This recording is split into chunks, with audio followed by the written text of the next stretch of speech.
Welcome to Grab or Load. And Valve had a big announcement yesterday, which was the Steam hardware going with the Steam machine, Steam frame, Steam controller.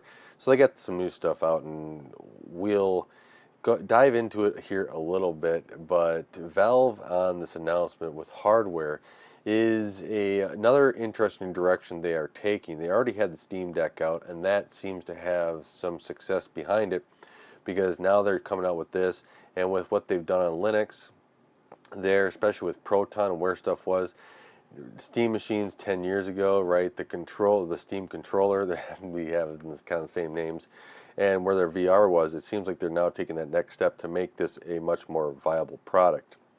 So let's jump over here and just take a look. In this page now, right? They're talking about, let's go to the Steam hardware. I'm on the Steam machine page. Let's start with the hardware. They have a whole bunch of stuff coming soon, right? They got the Steam Deck, which you can buy now. They seem to be doing pretty well on there. They got the Steam controller, which does have their like little touch pads that they have over here. They got some cool stuff there. They got the Steam machine and the Steam frame. So this is something that I think that they're putting an ecosystem together, and I think that they actually have something probably even a little bit better than what Microsoft is able to do. So let's dive in and take a look at the Steam machine first, because well, that's my biggest interest, right? Is the Steam machine, right? And this is going to be, people say it's going to be price competitive. Moore's Law is Dead did have some numbers on that where he thinks it's going to go into.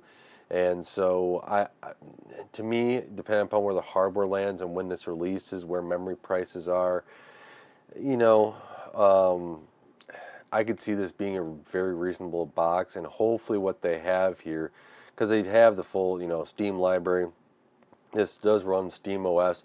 Hopefully that they'll have something set up quite nicely for this, where you know what games are going to be played. Plus, the other thing is I want to see them go through and be like, the games here on the Steam machine, we're going to have some default presets or whatever, or something like that, right? Default presets, defaults that can auto launch to make sure that that game runs smoothly. Because what a lot of people do like with consoles is that you start up the game and it plays. You don't have to jump through hoops, tune stuff.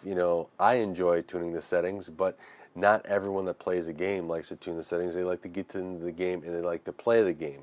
So if they can have that, I think that they got a really good idea for this. Now, it is on SteamOS. It's only supposed to be like 6 inches tall, which I was measuring that. I was like, oh, this is going to fit right where my Xbox was in my media center. It does supposed to have a good cooling on it. We'll see what Gamers Nexus does, because they got some labs and stuff that they can look at some cooling. And in the interview that Gamers Nexus had, highly recommend you go check that out. They were saying that they designed starting with the fan, which is a little interesting way of doing it. So they have a lot of I/O, so that'll be good. Um, they have, of course, the CPU, GPU. They have storage, and it comes with a expandable micro SD slot. Will be really interesting. I think that the Steam frame also has it. We know the Steam Deck has the micro SD slot as well. If that is all able to be used and you can just download your library of one and then just plug and play to the other ones, that'd be pretty cool to see. Plus, you got Wi-Fi 6E, and then you have power inside. No really giant power brick. I do like the the front of it that you can change. I think that's a really cool idea. The LED strip, basically for status. I think that that is somewhat needed. They are using it here for productivity. I don't know how well it will be for productivity, because we'll get into the specs here. But it is a PC, and I'll be interested to tell, or to see how well people maybe use it, to see how well it kind of performs in the productivity side of things, right? You got the Steam controller, it should be able to be integrated into, and go from there. So Yeah, some of the streaming stuff really kind of cool. Again, a lot of this stuff is going to have to be tested, and the biggest thing about these devices, I think, is going to be the underlying OS of SteamOS and how could take off, because it's going to have a lot more eyes on it. It's going to be a lot more. I really enjoy it to be a third-party support, even third-party stuff. But right now, it's on the Steam side of things. But you're going to start maybe seeing a little bit more momentum there, where games and stuff are hopefully going to be supported. I really want to see a AAA title, say, playable on the Steam Deck on day one. That would be a huge win here, and in 2026, we'll see some of that. So you got, USB 3As in front, micro SD. Then you have the power button and indicator light, of course, the LED. You have DisplayPort, HDMI, then your power connector and Ethernet. Also, two USB A's Type 2 and a USB-C. Now, this is where I think that the productivity side of it is going to be more limited. It is a 6-core, 12-thread Zen 4 CPU, and so only 30 watts TDP. But then you got the semi-custom RDNA 3 28 CUs on there, which is going to be about 110 watts there. So you can take a look at and just see how that will be in that 110 watts. You have 8 gigs of VRAM, right? This is one of those things where, as a console, okay, this makes some sense, and this is why I think it's going to be a little bit on maybe closer where Moore's Law is Dead is thinking. He was, doing what, $499 to $600 range. That makes some sense, especially when you start seeing the VRAM on this. 16 gigs of DDR5, and so that kind of limits it a little bit. I thought, according to what Gamers Nexus said, that this is also upgradable. So if that's the case, that's a good plus. And having some stuff, replaceable is always a good thing. And then also you got two models, 512 and 2 terabyte. And I think that you can also, it looks like that you can also add it there, if I recall. So, you got a lot of stuff here. You got, HDMI, and you can kind of pause this and look at this if you would like. It's SteamOS 3 Arch base.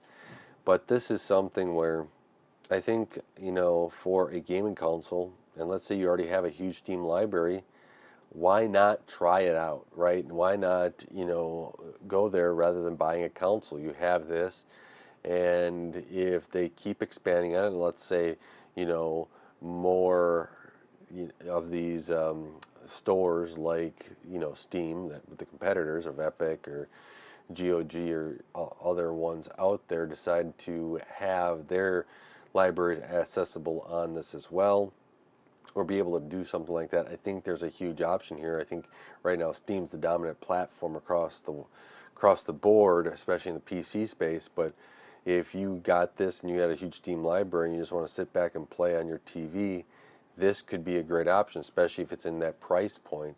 You know, I could see it go up to 700, but if it's in that what 399 range, or I should 399. That'd be amazing, right? I guess, yeah, I guess it could be around 399. Just thinking about it, even 450.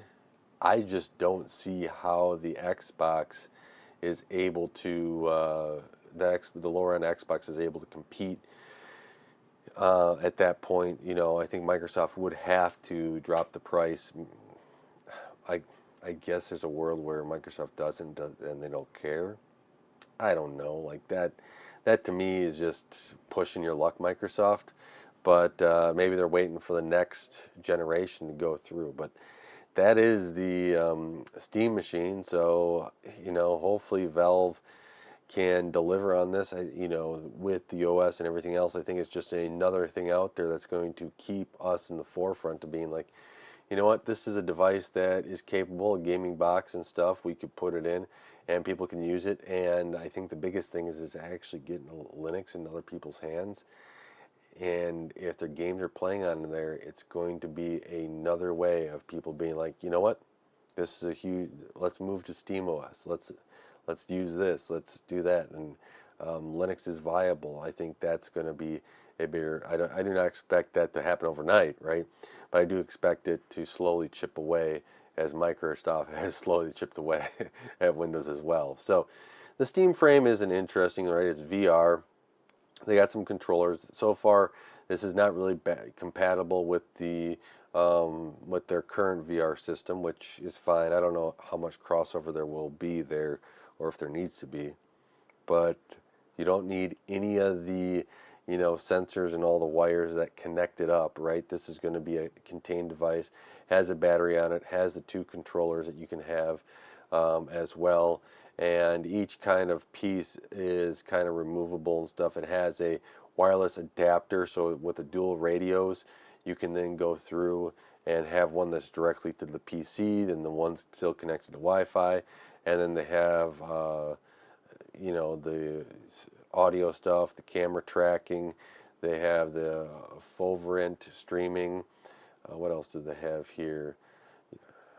Yeah, I mean, let's see what else. So they kind of developed this.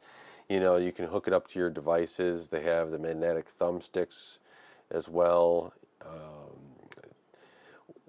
To me, I am not big into VR, right? I like to play VR at some point. I would like to play Half-Life Alyx, right? I'm a huge Half-Life fan. I really like that game, and so uh, to have that to be able to play on it, I think would be a interesting one. It does play with other things than just Steam OS, but it does. The Steam Frame does run Steam OS, and then there should be Steam Frame verified games as well, and there'll be a developer kit, and that's kind of the rundown here. It's on a Snapdragon, so they are doing what was it, a emulation layer of x86 to ARM. So I do have some questions about that because, well, if they do a good job and it works, they're going to be well ahead of Microsoft on this. Oh man, Microsoft Windows on ARM, their emulation layer. We all see how that goes, right? But you have 16 gigs of RAM in here. You got that rechargeable battery, and then you got some. Here's all the other specs, which you can go through them. You got the dual radios right there as well, adapters, and you got the controllers too, right, with your thumbsticks and everything else. Think uh, I think a lot of the stuff, right, as they get there, and if AR continues, it will be something where hopefully it's helping that the VR area at least stay afloat and not go backwards. I think that there's a lot here. I do like Steam a lot, right? It's a little bit better, I would say, than the Meta side of things overall. But if they can get this to work, you have SteamOS and everything else. I think it's going to be a great area and a great opportunity for especially those areas that want to use the Steam Frame, etc. So let's jump into the controller because I think that this is also it's actually something I want to try. This is something where even if I were to build a computer, and I think I'm still going to build like a media box. Well, as much as the Steam machine is attractive, I think I'm going to do media box. But maybe I'm going to try to get maybe a couple Steam controllers.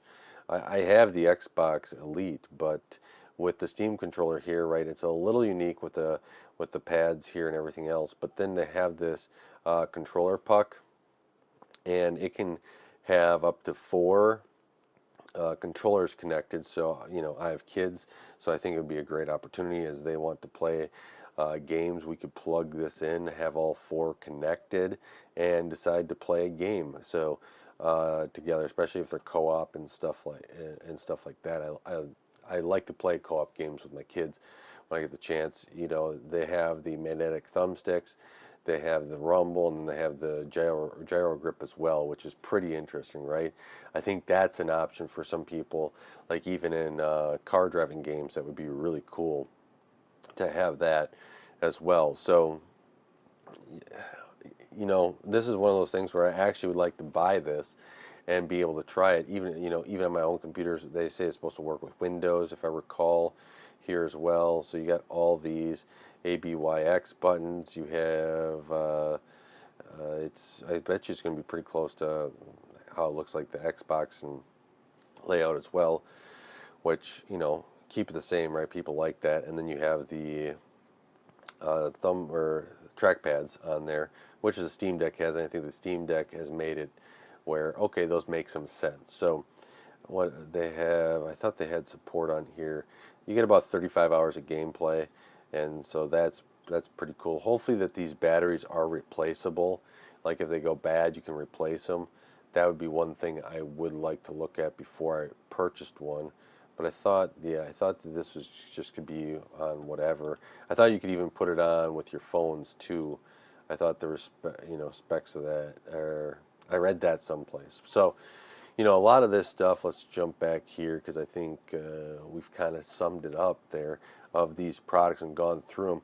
Overall, I think it's a great job by Steam. AMD in this, delivering some stuff for the Steam machine with the Zen 4. I think are they C cores? I thought I heard from somebody. Maybe that was Moore's Law is Dead that had that. That's pretty cool that they're using that. They got the RDNA 3 GPU. It's not, the crazy GPUs, right? It's only 28 CUs on there, only 8 gigs of GDR VRAM on there. But, right, GDR, or what was it? Now I got to go back and look. GDDR6 on there, or what was it? Or am I just, yeah, 8 gigs of GDDR6 VRAM on there, and then the 16 gigs on the system. If that's upgradable, great. And it's not going to be a huge power-hungry device, right? You got 110 watts on the semi-custom GPU. You got about 30 TDP on the CPU. So what do you got? 140 or so plus everything else. So maybe 160, 170 in that range, all topped out. So it's not like a 50, 90, right, to say the least. But if they're able to put this in a good price point, be a good option for people, I think that we're in that state where this makes a lot more sense for people. People are more open and willing to go take a look at a Steam machine like this that's all in their libraries, and they can just sit and play. I think it's going to be a good option for people as well. And it's something I would consider, especially I'm looking more and more to go to Linux. I think more people are open to it, especially if their games are being able to be played on there. And I think that once we get one of the, big AAA titles that say, want to know what? We're going to be on Steam OS from the start. I think that's a good sign for it. And I will mention this. I saw a tweet from Phil Spencer saying, something about he was retweeting the Valve, hardware and saying, being games and being part of the community or in essence something like that. I thought that was interesting. So I wouldn't be shocked if well, I can see like if there's a new Half-Life or something coming out in the Steam box, but it's something other than Valve doing the development. If Microsoft Xbox games are one of the first ones to make sure that their stuff is working on Steam machines, and that to me would be a pretty big deal because that would be Microsoft really doesn't care what hardware you're playing on, but they really want to make sure that you are buying their game. So with that, let me know what your thoughts are on the Steam machine in the comments below. And until next time, I want to thank you all for watching. Thank you for supporting Gravel and help this channel grow. I really do appreciate it. Don't forget to like, share, subscribe, hit that bell icon. That really does help with the channel. And until next time, God bless.